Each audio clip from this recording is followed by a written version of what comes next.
né? Outra falta do Rio Grande do Sul nessa tipologia. Então, o que eu quero dizer, para finalizar, é nós estamos preocupados com a coordenação das políticas, mas na dimensão territorial, né, para este estudo. Né? Do ponto de vista institucional, da gestão da política, aí também nós temos que avançar. Há um estudo, eu estou fazendo nesse momento um trabalho que não é para ideia, é para um livro da professora Marília Steinberg, da Geografia da UNB. Na verdade, uma coisa interessante que eu queria compartilhar, ela propôs a várias pessoas, eu participo de um curso, que nós olhássemos, e esse é um bom exercício, que nós olhássemos dentro de políticas espaciais, uma definição do Milton Santos, que ela usa, que são aquelas que, bom, para o nosso recorte, as políticas espaciais investigadas são a de meio ambiente, a urbana, a regional, a de ordenamento territorial e a territorial rural. São políticas que têm um uso e um repartimento do território diretos. Né? Muito bem. Várias reflexões estão sendo feitas sobre essas políticas e para nós nos foi pedido que olhássemos nestas políticas e comparássemos no mesmo artigo como se constituiu a ideia de articulação federativa, né, entre governos subnacionais, da política federal para governos subnacionais. Como é que elas são construídas em cima e chegam até embaixo? Se chegam, né, ao longo desse período, tem sido um exercício interessante, porque duas coisas a gente tem concluído ao analisar. Três coisas. Primeiro, todas elas,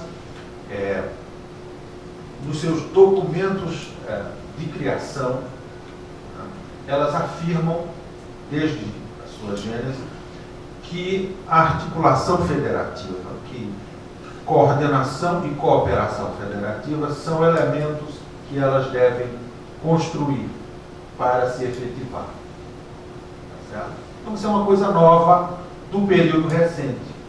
Né? Sempre foi assim na política pública brasileira. Então, elas afirmam. Entretanto, isso não basta, né? Afirmar. Então, a ideia era que nós pudéssemos averiguar se isso de fato ocorreu. Né? Como é que ocorreu na prática. Uma das formas foram entrevistas a gestores relevantes na execução de cada uma delas. Cada um deles nos contou, ao seu modo, das dificuldades disso, né? De operar essa construção subnacional de articulação, e em muitos casos que nem ocorreu. Né? Por exemplo, a política de ordenamento territorial, que existe um documento de formulação de uma PNOT, uma política nacional de ordenamento territorial, ela não passou de um documento, ela não se transformou em política. Né? Então esse é um primeiro resultado da dimensão territorial, como é difícil operar e articular escalas territoriais no Brasil. A política urbana, que muita coisa, muito fez pelo Brasil nos últimos anos, formulou Minha Casa Minha Vida, reduziu o déficit, mas ela tinha outros propósitos.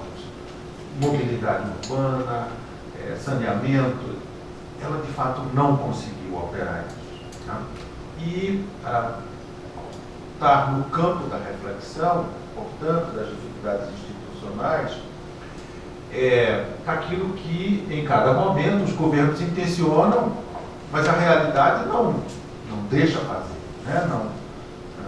não consegue. E é importante saber disso para a nosso caminho institucional a seguir. As barreiras. A política urbana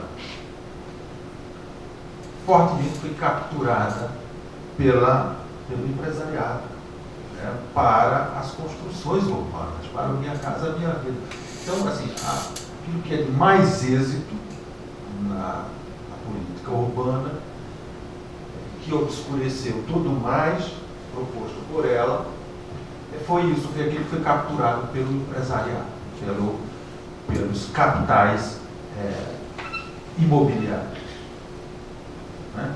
A força do capital. A política regional que tem outros propósitos e as suas dificuldades.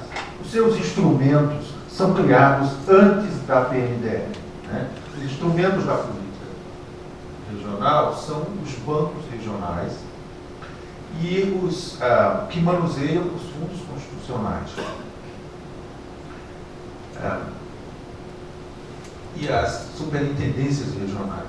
Né? Então, tudo isso já existia antes da política, desta política, que é uma política subnacional, né? Com recortes micro-regionais. Então, eles não conseguiram, a política até hoje não conseguiu articular as superintendências, que continuam moribundas, tá certo? Aí.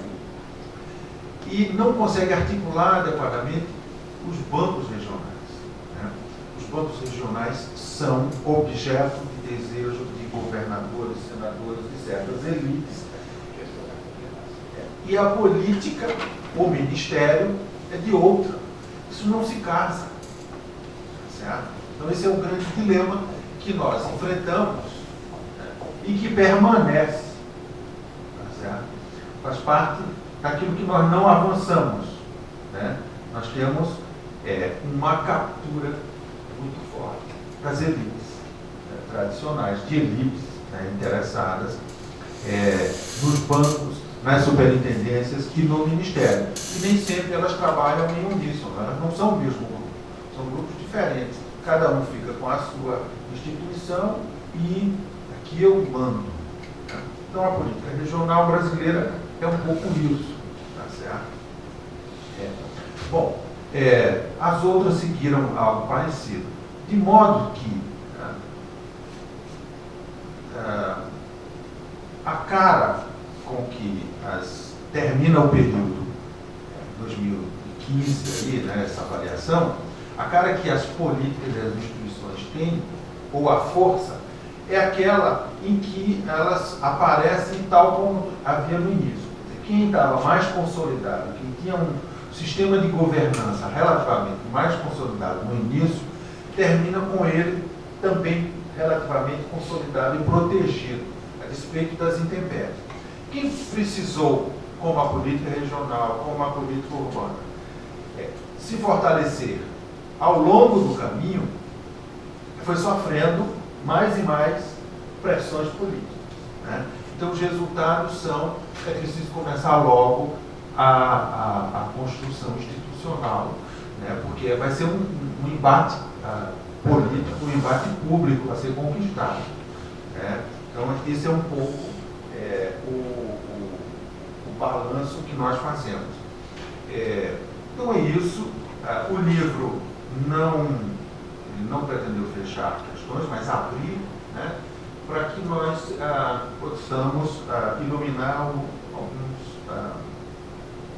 outras questões recentes, novas, que surgem, e fundamentalmente, aí tem uma longa mapeamento de recursos, de instrumentos que são necessários para a sua preservação. Qual é a nossa luta no período agora que se segue? Né? Quando políticas adversas vão ser postas, quando retrocessos institucionais já se colocam. O que é que nós precisamos preservar? Né? Então, a gente tentou oferecer um mapeamento desses passos que a gente precisa dar a seguir. Então, é isso. Muito obrigado. Obrigado, Aristides. Bom, eu vou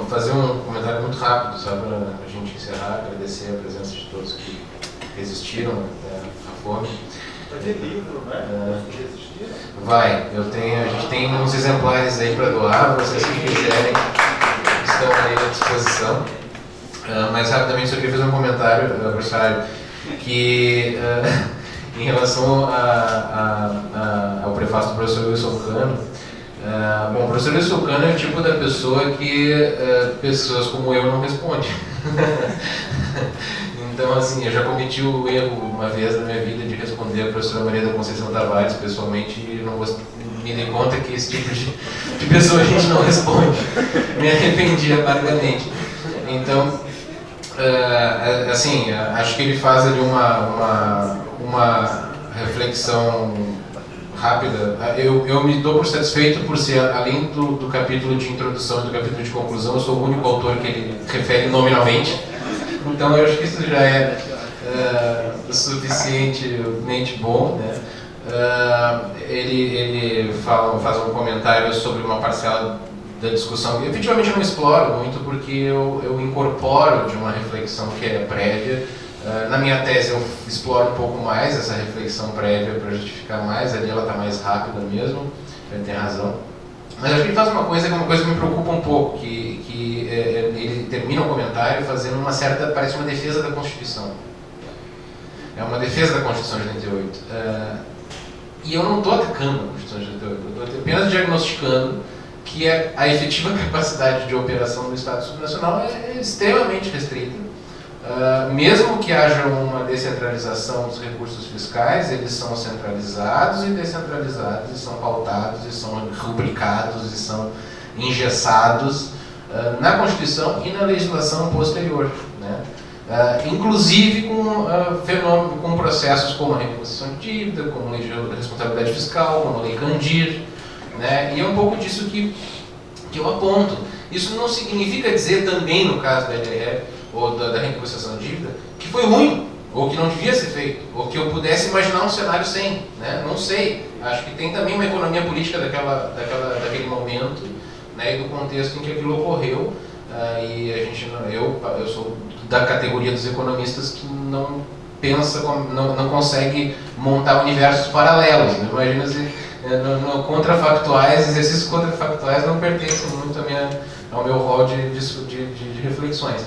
Então, assim, é o que a gente tem, né? E o que a gente tem é que se mostrou ao longo do tempo depois mais um elemento de engessamento, né? E com alguns problemas que incitaram renegociações como as que a gente vê hoje, né? Então, nunca teve o sentido de trazer para a reflexão com um juízo específico de valor, se aquilo é bom ou ruim, mas simplesmente como o impacto que isso causou como mais um elemento no arcabouço institucional que nos permite ou não fazer algumas coisas, né? Para ser bem pragmática mesmo a constatação, né? E talvez tenha sido o menos pior dos cenários, né? É o que a gente poderia ter feito naquele momento daquelas condições, não tem problema nenhum, né?